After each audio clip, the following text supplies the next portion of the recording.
Reservation system నుంచి మొదలుకుంటే ఇవాళ మీరు పోతాను చాలా మంది ఓట్ల పెట్టకపోతాను ఇవాళగా ఏడిపోతున్నారు అంటే పొద్దున లేవగానే ఎండాకాలం కదా పనికి ఆర పథకం దగ్గరకు పోయి చల్లగా మరి ఏమిస్తాండ్రే కూల్ డ్రింకులు పట్టుకపోతాను ఇవాళ థమ్స్అప్ బాటిళ్ళు లిమ్కా బాటిళ్ళు స్ప్రైట్ బాటిల్ పట్టుకపోయి ఆడ పోతాను వాళ్ళకు చల్ల ప్యాకెట్లు పట్టుకపోతాను కానీ ఆ పనికి ఆర పథకం ప్రవేశపెట్టింది ఎవరే కాంగ్రెస్ పార్టీ పెట్టింది సిగ్గుండాలే పోయి అడిగి పోయి ఓట్లు అడగడానికి పని దినాలు తగ్గించును మీరు ఆ పని దినాలకు పైసలు వస్తే ఈ రాష్ట్ర ప్రభుత్వం వాడుకున్నది వాళ్ళ పైసలు వాళ్ళ కష్టాన్ని వాడుకున్నది ఆలస్యం చేసుకుంటూ ఇచ్చింది డబ్బులు 2 నెలలకు 3 నెలలకు గుడియాలే డబ్బులు ఇటువంటి పనికి మాలిన రాజకీయ నాయకులు ఇవాళ మళ్ళీ పోతారు ఇవాళ ఏం ముఖం పెట్టుకుని ఇలా ఓట్లు అడుగుతానని చెప్పి నేను అడుగుతున్నారు వీళ్ళందరూ కూడా ఇలా తెలంగాణ ప్రజలతో పాటు దేశవ్యాప్త ప్రజలందరూ కూడా ఇలా ఒకటే అనుకున్నారు ఇవాళ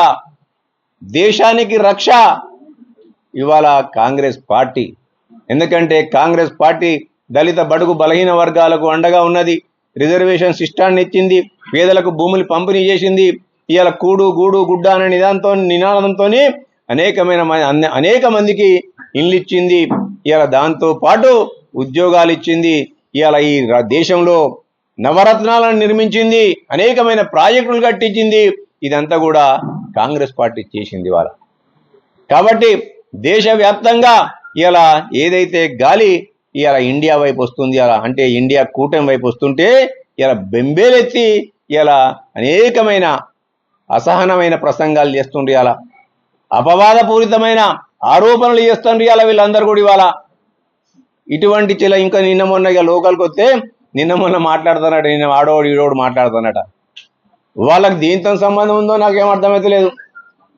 వాళ్ళకి తెలంగాణ ఉద్యమంతో సంబంధం లేదు మొన్న మాట్లాడిన వాళ్ళకి కొంతమందికి సిరిసిల్ల జిల్లా ఉద్యమంతో సంబంధం లేదు వాళ్ళకు ఆ రోజు సమైక్య రాష్ట్రం అని మాట్లాడిన సన్యాసులు మొన్న అసలు సిరిసిల్ల జిల్లానే వద్దన్న సన్యాసులు ఇక్కడ ఉన్న వనరులను దోసుకొని ప్రకృతి ఇచ్చిన సంపదను దోసుకొని బతికే సన్యాసులు వాళ్ళు ఉద్యమం ఎవరు చెప్పినా జిల్లా వద్దని నీకేమైనా కలగన్నావా ఇలా ఓట్లు రావని చెప్పి తెలిసి మళ్ళీ కొత్త డ్రామా ఇది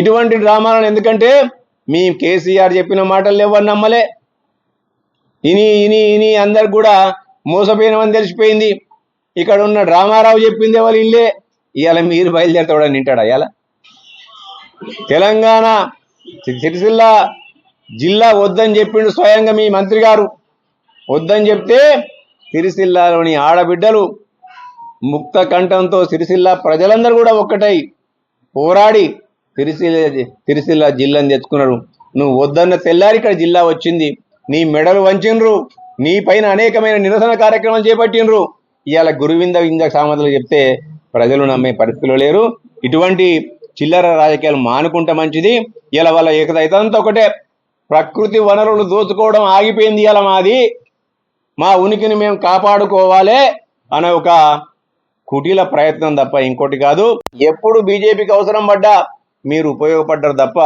నిన్ను ఏ విధంగా కూడా బీజేపీకి వ్యతిరేకంగా పోరాడలే ఇవాళ నీవు అంతకుముందే మోడీ గారు ఇవాళ ఆలోచించి చెప్తున్నట్టు నీకు గత సంవత్సరమే మీరు చెప్పిండ్రు ఇవాళ బీఆర్ఎస్ పార్టీ వాళ్ళు రాజ్యాంగాన్ని మార్చ తప్పింది అని చెప్పి కేసీఆర్ అన్నది వాస్తవం కాదా అని చెప్పి నేను అన్నా రాజ్యాంగాన్ని మార్చడమంటే తెలంగాణ ప్రాంతంలో 85 నుంచి 88% మంది దళిత బడుగు బలహీన వర్గాలు మైనారిటీలు గిరిజనులు ఉంటారు బాబాసాహెబ్ అంబేద్కర్ గారు రచించిన రాజ్యాంగంలో ఏదైతే అన్ని సబ్బండ వర్ణాలకు కూడా మంచిగా వాళ్ళు అభివృద్ధి చెందాలి వాళ్ళు ఈ సమాజంలో తలెత్తుకొని తిరగాలని చెప్పి వాళ్ళకు అనేకమైన హక్కులను కల్పించిండ్రు హక్కులను ప్రజలకు ఇచ్చిండ్రు బాధ్యతలను అధికారులకు ఇచ్చిండ్రు రాజకీయ నేతలకు ఇచ్చిండ్రు మన రాజ్యాంగంలో ఎక్కడ కూడా అధికారాలు లేవు అధికారులు ఇలా ఐఏఎస్లకు కానీ ఐపీఎస్లకు కానీ అలాగే మంత్రులకు కానీ ఎమ్మెల్యేలకు కానీ భారత రాజ్యాంగం అధికారం ఇయ్యలే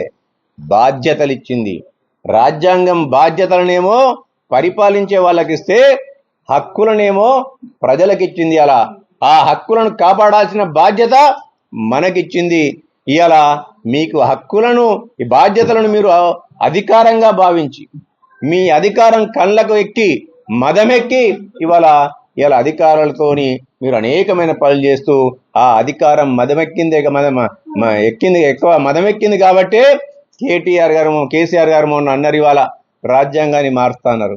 ప్రజలేం చేసిండ్రే? నిన్నే మార్చేసిండ్రు. అవునా కాదా? ఇవాళ అదే విధంలో దేశ ప్రధాని మోడీ గారి అసహనానికి గురైపోతుంది. అలా 1-2 విడతల్లో ఎలక్షన్లు అయినాయి దేశవ్యాప్తంగా. ఇవాళ వారికి అన్ని ఫలితాలు కూడా ప్రతికూలంగా వస్తుంది.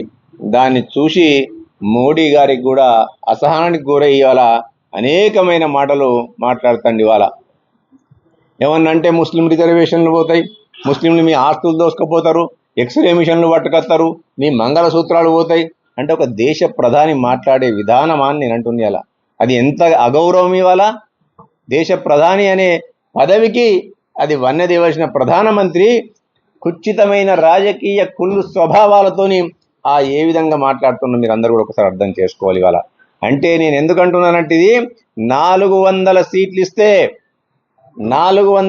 ఇస్తే ఏదైతే విచ్చలవిడితనంగా నా ఇష్టారాజ్యంగా నేను పనులు చేసుకోవచ్చు, నేను ఈ రాష్ట్రంలోనే కాదు దేశంలో ఉన్న అనేకమైన ఆస్తులను కొల్లగొట్టుకుంటూ ప్రభుత్వ రంగ సంస్థలన్నింటి కూడా కూలుస్తూ నేను ఏ విధంగా ఆదాని అంబానీలకు ఎవరిదానికి ఇచ్చుకుంటూ వస్తున్నానో, ఇక ఇప్పుడు నన్ను అడిగేటోడు ఎవడు 400 సీట్లు ఉన్నట్టయితే నేను రాజ్యాంగాన్నే మారుస్తా అన్న ఒక దురాలోచనతోని, దుర్మార్గమైన ఆలోచనతోని ఇలా మోడీ గారు బయలుదేరింది. వాళ్ళ సమాజాన్ని ఒక విభజించి పాలించనే ఒక స్థితికి ఇలా మోడీ గారి యొక్క గెలుపు, ఒకవేళ 400 సీట్లు వస్తే మోడీ గారి యొక్క దుర్మార్గమైన ఆలోచన, దురాలోచన అదని చెప్పి అలా చెప్పక తప్పది. ఇవాళ మోడీ గారు అంటారు కాంగ్రెస్ పార్టీ అధికారంలోకి వస్తే ఇవాళ మీ ఇళ్లలో ఉన్న ఆస్తులను తీసుకుపోతారు, మీ మంగళసూత్రాలు తీసుకుపోతారు అని చెప్తండి. అలా ఈయనకి ఏమన్నా ఇంగిత జ్ఞానం ఉందా? పెద్ద మనిషిని మాట్లాడకూడదు కానీ వీరికి ఏమన్నా ఆలోచనతో మాట్లాడుతాను రా నేను అంటుంది. అలా కాంగ్రెస్ పార్టీ దేశానికి ఏం చేసింది అంటే ఇలా దేశ స్వతంత్ర పోరాటంలో బీజేపీ పార్టీ అనే పదమే లేదు. అలా బీజేపీ ఎక్కడ దేశ స్వతంత్ర పోరాటంలో మీరు పాల్గొంటే దేశంలో ఉన్న ఎవరైతే ఇలా సబ్బండ వర్ణాల పోరాటంలో పాల్గొన్నారో వాళ్ళ హక్కుల గురించి తెలిస్తే, వాళ్ళ యొక్క సమస్యల గురించి మీకు తెలుస్తుంది. అలా కేవలం రాజకీయ లబ్ధి కోసం ఇవాళ మీరు అందరు కూడా భారత మాత అంటారు. భారత మాతను తీసుకొచ్చింది ఎవలే? కాంగ్రెస్ పార్టీ భారతదేశానికి విముక్తి కలిగించి భారతదేశం ఉండాలని చెప్పి భారతదేశాన్ని సృష్టించి స్వతంత్ర పోరాటం చేసి ఇంగ్లీష్లకు ఎదురంగా ఇవాళ భారతదేశాన్ని తీసుకొచ్చింది కాంగ్రెస్ పార్టీ. ఇవాళ ఆ కాంగ్రెస్ పార్టీ బంగారం దోసుకుంటుందట. ఆ స్వతంత్ర పోరాట సమయంలో కాంగ్రెస్ పార్టీకి చెందిన నెహ్రూ గారి తండ్రి మోతీలాల్ నెహ్రూ గారు ఎంత బంగారాన్ని ఇచ్చి ఉంటాడు స్వతంత్ర సమరంలో పాల్గొనడానికి. ఇందిరాగాంధీ కూడా తన బంగారాన్ని ఇచ్చింది. ఆఖరికి వస్తే ఇవాళ చెప్తాడు మంగళసూత్రాలు లాక్కుంటారని చెప్పి, కానీ దేశ భవిష్యత్తు కోసం సోనియా గాంధీ తన మంగళసూత్రాన్ని ఇచ్చింది, రాజీవ్ గాంధీ ప్రాణాలు కోల్పోయిండు. అటువంటి ఇంగిత జ్ఞానం లేకుండా ఇవాళ మోడీ గారు మాట్లాడుతుంది. ఇవాళ ఇక్కడ ఉన్న బీజేపీ పెద్దలు మాట్లాడుతున్నారు. ఇవాళ వాళ్ళకు మొన్నటిదాకా సిరిసిల్ల ఈ ప్రాంతానికి ప్రాతినిధ్యం వహిస్తున్న బండి సంజయ్ గారికి సిరిసిల్లలో ఉన్న పద్మశాల బతుకులు గురించి తెలవలే. జిఎస్టీ విధించినప్పుడు ఇది మన సిరిసిల్ల ప్రాంతంలో నేతల మీద ఈ భారం పడుతుందని తెలవలే. ఐసిఐసిఐ లెంబార్డ్ నుంచి ఇవాళ వాళ్ళకి కావాల్సిన భీమాని ఎత్తిపేసినప్పుడు వాళ్ళకు వీళ్ళ గురించి తెలవలే. ఇవాళ ఇక్కడ నుంచి పార్క్ తగిలిపోతుంటే, టెక్స్టైల్ పార్క్ తగిలిపోతుంటే పెదములు కూడా ఇప్పని బండి సంజయ్ గారు ఇవాళ కేటీఆర్ గారు శివరాజకీయాలు చేయడానికి సిరిసిల్లకు వస్తుంది. ఇవాళ ఆ పాపం నీది కాదా అని చెప్పి ఇలా కేటీఆర్ని అడుగుతున్నా, ఆ పాపంలో భాగస్వామి మీది కాదా అని చెప్పి ఇలా బండి సంజయ్ని అడుగుతున్నా. ఈ 5 సంవత్సరాలు నీ పెదవులు ఎందుకు పెగలలేదని చెప్పి నేను బండి సంజయ్ని అడుగుతున్నా. ఇవాళ ఈ 5 సంవత్సరాలు, ఈ 2 సంవత్సరాల అప్పులు నువ్వు ఎందుకు ఇయ్యలేదని చెప్పి నేను కేటీఆర్ని అడుగుతున్నా. ఇవాళ పాపం మీదైతే నెపం మా మీద వేస్తారా మీరు?